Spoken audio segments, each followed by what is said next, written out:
Hello, and thank you for joining me. I know I've been posting some really disturbing things, and I can assure you that I just have this complete sense of just invasion, and I feel like I am trapped.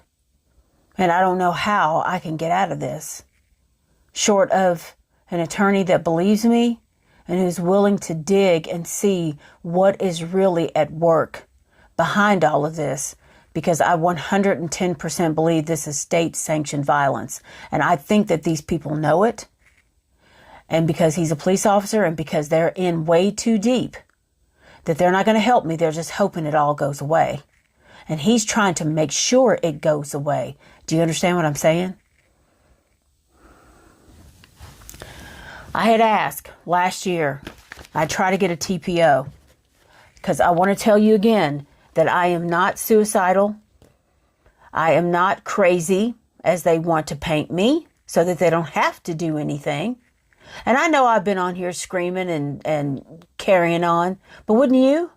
Because I have been silent about this for way too long. And because I've been silent, it is basically like I'm just going along, that I'm guilty. It's made me look guilty. And they're counting on me being too fucking ashamed to say anything about it. I have done nothing wrong. And I've had conversations with him, and he'll say, "Nelsonya, I know you're not cheating. You haven't done anything wrong." And then he'll turn around and say, I said, "I don't deserve this." And he says, "No, you don't." But see, they're not listening to my conversations with him. They're not listening to those conversations because they assume that he's policing that himself, right? And they're relying on his testimony of whatever I say. So I wanted to show you this. This is where I want to make sure I'm not showing too much. This is where I filed for a TPO last year.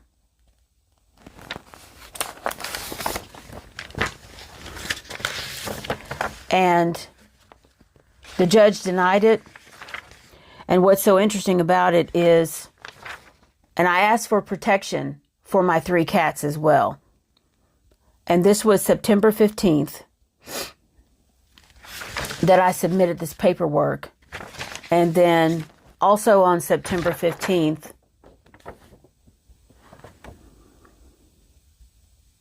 this is where the judge denied it.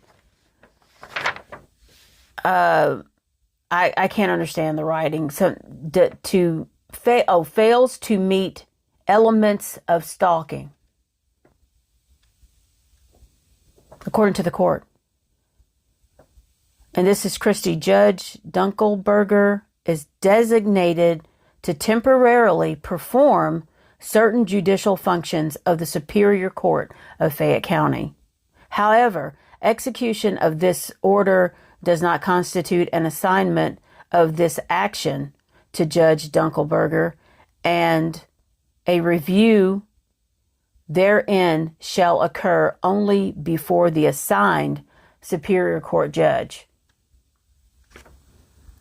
Now, I don't know if she knows he's a police officer and they're telling her because she's temporarily assigned to just, I don't know.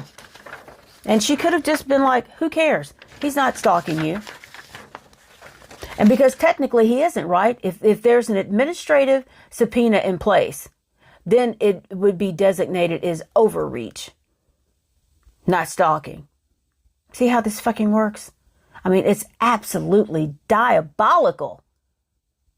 And you know that there's some attorney someplace that's advising him on this and telling him exactly what to do and how to do it. It's diabolical. It's absolute abuse of power. It is state-sanctioned violence. So, once I find it, So I'm going to read you what I wrote. And part of this was also in that statement that the city of Atlanta gave back to me. But you can see here where I asked for protection. Here's the list. Here's me and all of the cats.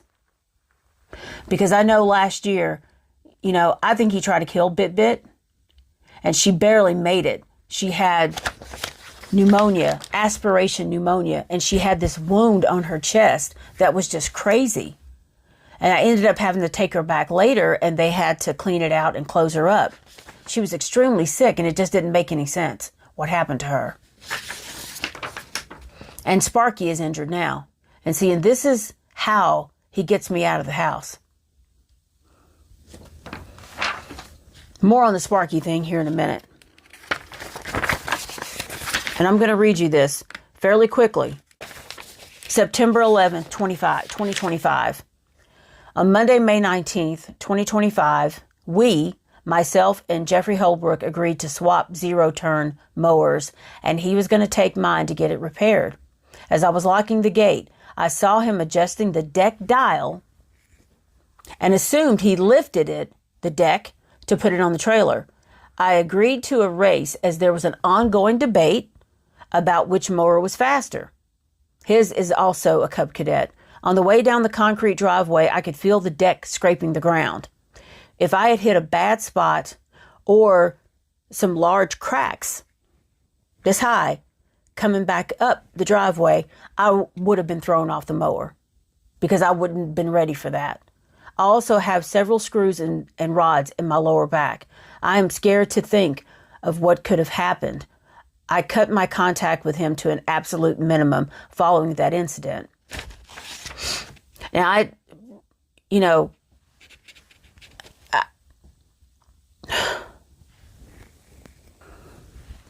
it's scary. And ever since then, I'm telling you, I'm on high alert anytime I'm around him. And I know you're thinking, why do you have contact with him? There's two reasons. One is because I don't have anyone who will tell me where he is mentally or physically or anything. And I feel like I know he's dangerous. And so I talk to him in order to gauge where he is mentally, to see so that I know what to do and what to look out for. And,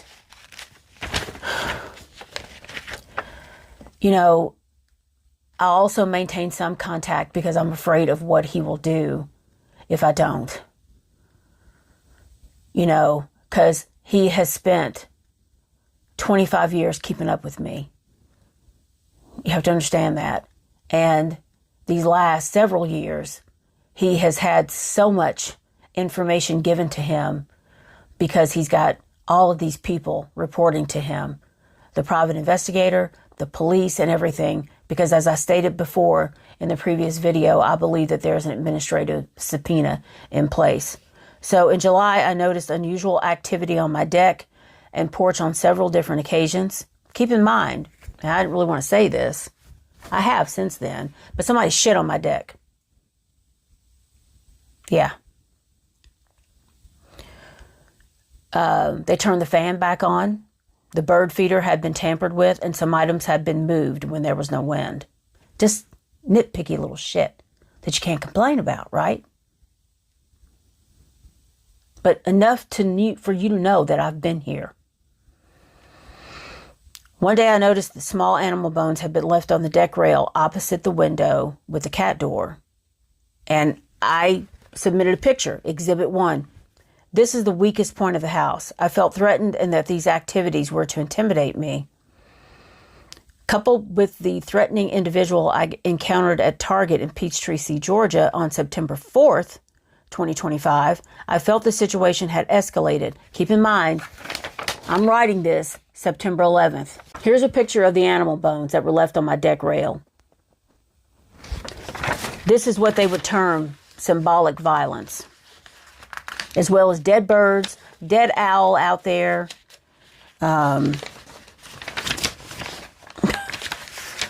dead deer in the back of the property.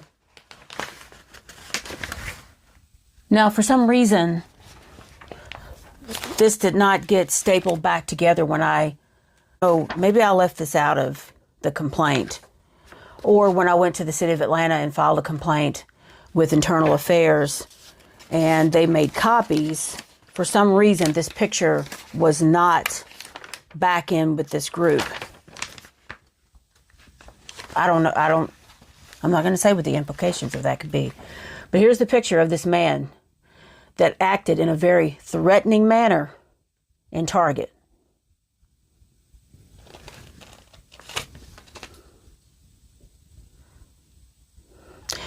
The one that curled his lip, went past me, and I'm, looking like this, like he wanted to hit me.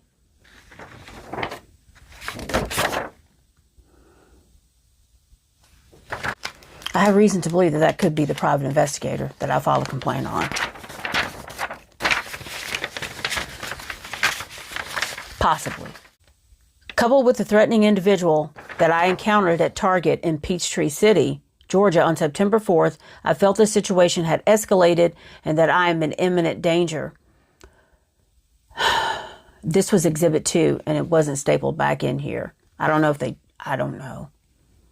There have been other documented incidents of symbolic violence and third-party stalking by proxy.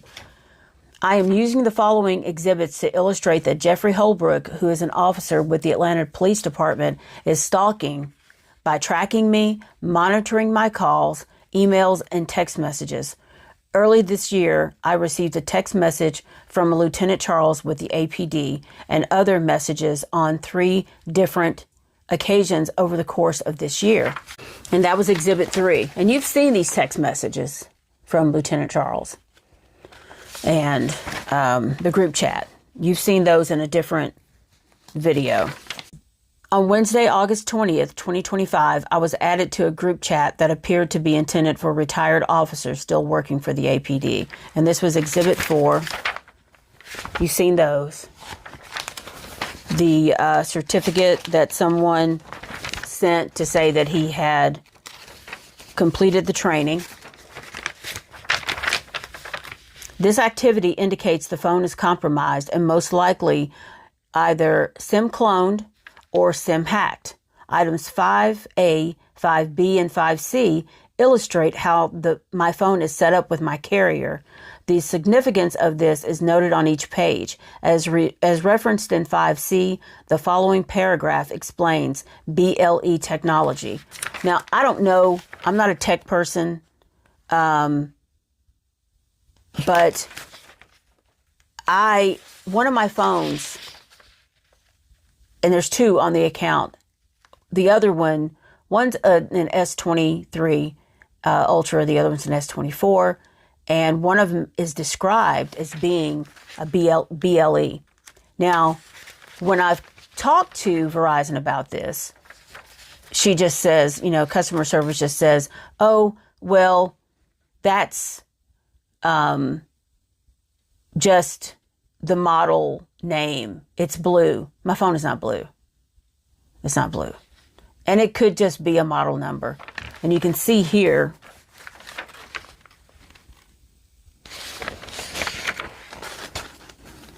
where it says BLE right here. Whereas the other phone is simply labeled as an S23 Ultra. No other designation. Now, I know you're thinking I just showed everybody my phone number, but listen, fucking everybody's got my phone number, okay? And plus, this is a number that I used on my Sonya's Diecast business pages. BLE tracking, or Bluetooth Low Energy tracking, uses small battery-powered tags or beacons that emit periodic signals to be picked up by nearby receivers like smartphones or dedicated gateways, enabling real-time location and inventory management for assets or people. This technology is power efficient, cost effective, and widely used in various applications. This is what my neighbors are allowed to track me with. And now I understand why these men are so free in their abuse of me, because they don't look at it like it's abuse. They just think that I'm a criminal that needs to be tracked and monitored, and they're doing their part to do so. And they've been given the tools to do it. So they think that this is completely legal. And in a sense it is, but this subpoena is wrong and it is overreach. And I have done nothing wrong. And how long are you going to investigate me? How long are you going to monitor everything and sit on my network and take over my computer to where sometimes I can't hardly use it? How long is this going to go on? For the rest of my life? It's gross abuse of power.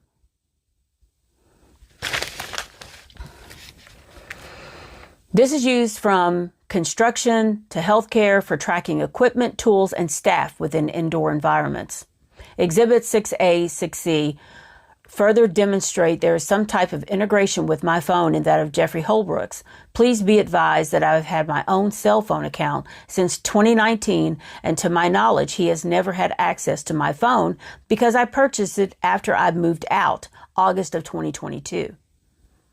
There was a brief time of 3 days when we were in the same home at the end of 2022. However, we have been in separate homes since that time.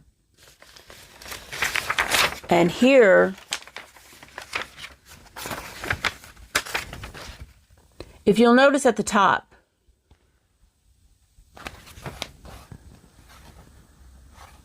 this is my account. See, my picture. My Google account. You saw my phone number. That's not it. This phone number is his. That's listed on my Google account.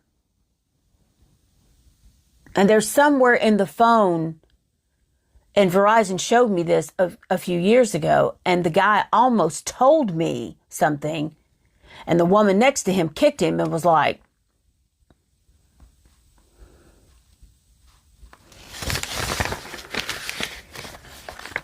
his phone number is in my phone. That's how my phone is identified. He didn't buy. This is my phone. Also have examples of him responding to certain messages even when they were highlighted as not having been sent on my end.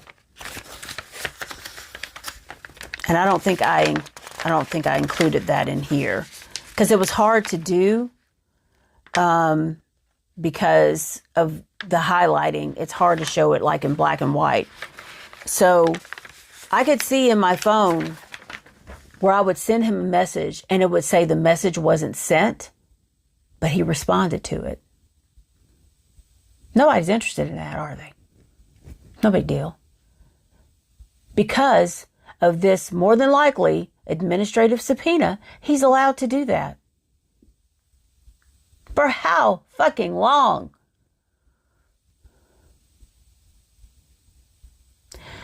Once again, I want to reiterate that I was hoping that Adult Protective Services would refer legal aid to me. I've not heard anything or anything about the report that she supposedly submitted to Fayette County. I am going to try to call her to verify, hopefully verify who she is and who she says she is. I'm still trying to file on my own. In closing, because he took out a $100,000 life insurance policy on me in 2017 without my knowledge, I believe he still intends me harm. And I have that, not in the room, but I have that policy. In 2019, I discovered that he was not the covered party like he told me. That policy has been canceled, but I cannot be sure there is not another in place. I have been unable to retain reliable counsel because my name and reputation have been smeared everywhere I go. And being that he is a police officer, people are either scared or believe I am the villain. As a cancer survivor, I can no longer live like this. So I'm finally coming forward with everything I have documented over the last 3 years. I am seeking a protection order for myself and 3 cats. I look forward to presenting all my documentation in court. Never got the chance.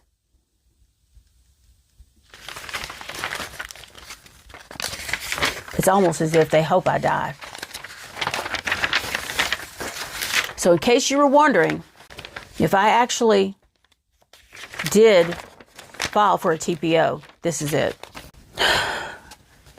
So I wanted to read you this statement that I gave to the courts and know that I am completely unprotected.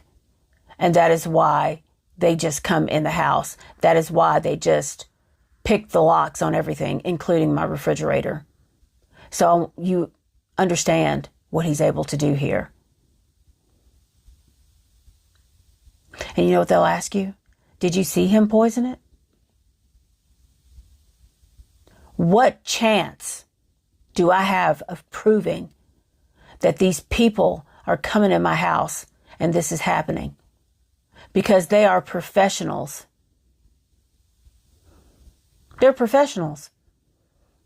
They probably walked through the door scanning. It's unbelievable. And when the guy that came and picked the stuff up for charity, and I explained to him what was happening, and before I could really even talk about the cameras that much, he says, well, put cameras up, put them everywhere, put them in the trees. Because he knows something. If you know something, say something. Contact the GBI with an anonymous tip. The FBI, the local office. Contact the sheriff's office. Because without a statement, nobody will do anything. And guess what? With an administrative subpoena, if Xfinity or any of these other agents, businesses, mechanics, whatever, they are probably under a gag order and they can't say anything. It's a perfect crime, isn't it? And so now he has a mechanism to legally come in the house. There's no protective order. It's his property as well. There's a subpoena that he was probably served with. And as long as one party agreed to it, then it's okay.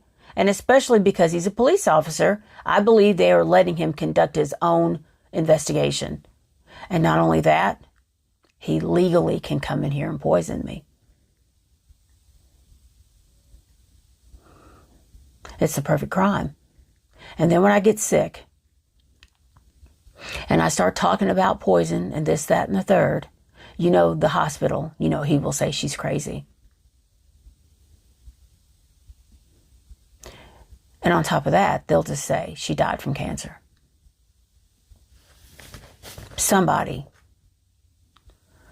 if you know of anybody who's in civil rights or any of these people, something, this is such, I mean, I'm trapped. I'm trapped.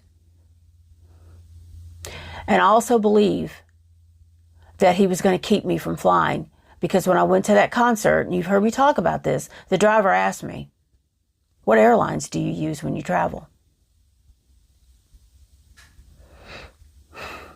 I don't go anywhere. How many times do I have to tell you that? Because they were thinking if I told him, well, if I fly, I'd probably fly Delta or something like that. Because, you know, Delta here in Atlanta, you know. And they would probably contact the airlines and tell them that I'm not allowed to fly because I'm a flight risk. Because I have every reason to believe that the first surgeon that I contacted, Dr. Park, when I talked to his scheduler, and I told her that I had auditioned for a Hot Wheels show that was being filmed in the UK, she asked me about it like weeks later. Oh, I thought you were going to be leaving the country or something. I said, well, I auditioned for this show, but, I didn't hear anything back. So I said, that won't be happening. I don't think they believe me. I think they really believed and were told, don't do her surgery because once she's got it done, she's going to leave the country.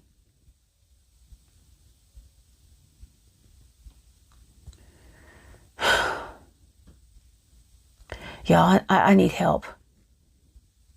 I need help. Somebody, if you know anybody who's in any type of federal agency, and I know this is a effed up time because we're on the brink of World War III, but honestly, I'm scared. And I've tried to ease him into the fact that I'm leaving. Because I'm going to go to Kentucky and my mom and I are going to try to get a place together. Because I've got to get the fuck out of here. But I can't just go anywhere. And I can't go alone. Do you understand that? I'm not suicidal. I am not depressed. I am not crazy. I'm not delusional. And I believe that he may try to stop me any way he possibly can. And I was hoping, because it's been almost 4 years, guys. It'll be 4 years in August that we have not lived together. And he won't. He won't stop. Because he doesn't have to. Because he's got papers that allow him to do this. And recently, I've got so much to do. Sparky's hurt. I'll have to talk about that later. And I've been trying to get my shit together. And now I've got to start cutting grass. And believe me, it's not like I cut it all the time either. And so what I thought I would do, because there's a cat fence around the house, I asked him, I said, will you cut the front? I said, I'm not going to open the garage door. I don't need to come out. Please cut the front. He said, sure. So he came over here. And not long, then something's wrong with the lawnmower. So I was like, what's going on? Do I need to finish it? Whatever. I go out. I'm like, what's going on? Something's wrong with the lawnmower. I'm trying to fix it. I'm like, well, what? I said, listen, you've done enough. I can finish it up. If you just want to go ahead and go and see if you can fix it at home. He tried to get me to sit on the lawnmower. And I don't know why. And I did not come out of the garage. I'm like, I'm not coming out. I was afraid to. And his energy was off. And it's been off. Do you understand? And that's one of the reasons why I maintain some contact with him, because I have to know where he's at mentally. And I don't know what's going on. I don't know if somebody's putting pressure on him, but it feels like he's getting desperate, and it's scary. He tried to get me to sit on the lawnmower and turn it on so that he could see what was happening. And I was like, I'm not doing that. Period. Full stop. I don't know if he was going to try something like he did before, or if he was going to record it somehow and say, she sat on it then. She doesn't have a problem with me. She's not scared of me. Otherwise, she wouldn't have sat on the lawnmower. Listen, I don't want to find out. Did not come out of the garage, because at this point, I'm honestly, I was scared, and I'm still a little scared. I mean, I don't think he'll come at me directly because he knows I can shoot. But when you're dealing with somebody whose mind works like this is some diabolical shit. You can't even begin to imagine what they have come up with to come at you. You can't wrap your brain around it. You cannot think like these people. Thank you for your time and attention. Please, if you know somebody, or submit an anonymous tip, something. Because I don't know who to go to. I don't know how to get out of this. I know that I need some type of attorney to dig and see what's under the surface. I just don't know how or who to contact. I mean, I need this to be more of a high profile. This needs more attention so that they cannot sweep it under the rug and ignore what's happening to me. All I want to do is just live a normal life. I mean, really, all I want to do is just to be able to go places and not worried about whether or not they're going to rear end me, them in and out of my car. I want to be able to eat and not worry about whether or not it's poisoned. I just want to do normal shit, man. All I do is spend my time trying to figure out what the hell is going on and how to stop it. I just want to sleep because I can't even get that, and I need rest. I'm afraid that the cancer is going to come back.